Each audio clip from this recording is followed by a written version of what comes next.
आज के वीडियो में हम लोग देखेंगे हिंदी के महान कवि चंद्र बरदाई के बारे में। चंद्र बरदाई का जन्म 1168 से 1192 ईस्वी के बीच में माना जाता है। वैसे सामान्यतया इनका जन्म 1168 ही सभी लोग मानते हैं। इनका जन्म लाहौर में हुआ था। चंद्र बरदाई पृथ्वीराज चौहान के मित्र और दरबारी कवि थे। चंद्र बरदाई का मूल नाम वलिद है और दूसरा नाम पृथ्वी भट्ट भी माना जाता है। चंद्र बरदाई का काव्य पृथ्वीराज रासो का प्रसिद्ध वीर रस का काव्य है। हजारी प्रसाद द्विवेदी के अनुसार पृथ्वीराज रासो की रचना सुख सुबी संवाद के रूप में हुई है।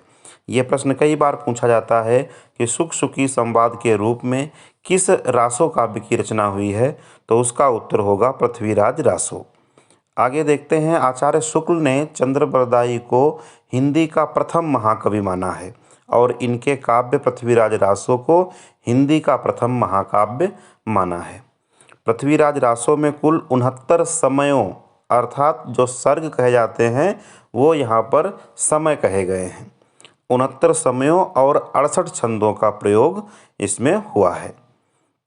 पृथ्वीराज रासो में अधिकतर छप्पय छंद का प्रयोग हुआ है, इसीलिए चंद्र बरदाई को छप्पय का राजा कहा जाता है।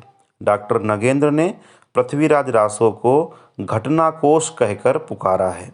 पृथ्वीराज रासो को घटनाकोश डॉक्टर नगेंद्र ने कहा है। श्याम सुंदर दास और उदयनाथ तिवारी ने इसे विशालकाय महाकाव्य की संज्ञा दी है। विशालकाय महाकाव्य इसको कहा है और वो कहा है श्याम सुंदर दास जी ने। श्याम सुंदर दास जो थे उन्होंने इसे विशाल महाकाव्य कहा। बाबू गुलाब राय ने पृथ्वीराज रासो को स्वाभाविक विकासशील महाकाव्य कहा। दोनों में थोड़ा सा अंतर है। विशालकाय महाकाव्य श्याम सुंदर दास ने कहा और स्वाभाविक विकासशील महाकाव्य कहा है बाबू गुलाब राय जी ने। पृथ्वीराज रासो को चंद्र बरदाई के चौथे पुत्र जल्हड़ ने पूरा किया था। अर्थात लिखा जरूर पृथ्वीराज रासो को चंद्र बरदाई ने है, लेकिन उसे पूरा नहीं कर पाए थे, उनकी मृत्यु हो गई थी। तो जल्हड़ ने, उनके जो चौथे पुत्र थे, उन्होंने पृथ्वीराज रासो को पूरा किया था। पृथ्वीराज रासो का कैमास वध और पद्मावती समय दोनों ही सर्ग या समय जो हैं वो बहुत ही प्रसिद्ध हैं। पृथ्वीराज रासो के 4 संस्करण माने जाते हैं, जिसमें से सबसे पहला संस्करण है नगरी प्रचारणी सभा से प्रकाशित हुआ। ये सबसे बड़ा संस्करण है और इसमें 16,306 छंद माने जाते हैं।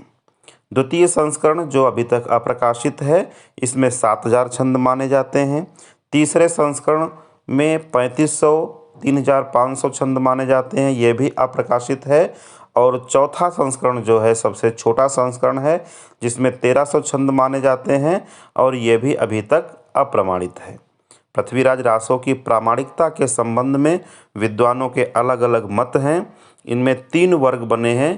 पहला प्रामाणिक मानने वाला विद्वान जो हैं, दूसरे अप्रामाणिक मानने वाले विद्वान हैं और तीसरे जो हैं वो अर्ध प्रामाणिक मानने वाले विद्वान हैं।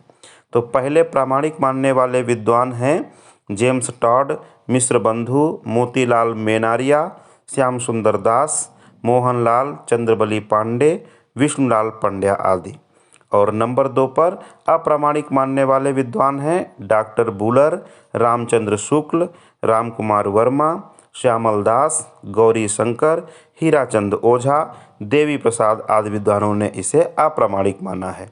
तीसरे नंबर पे आते हैं अर्ध प्रामाणिक मानने वाले विद्वान, जिसमें प्रमुखता हैं हजारी प्रसाद द्विवेदी, सुनीत कुमार चटर्जी, मुनिजन विजय आदि।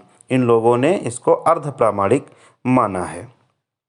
चंद्र बरदाई की कुछ प्रसिद्ध पंक्तियां हैं जो कई बार परीक्षाओं में पूछी गई हैं, जिनमें से प्रमुख है मनहु कला शशिभान कला 1600 बन्नी, और दूसरी पंक्ति है पुस्तक जल्हड़ हथ दे चली गज्जन नृप काज।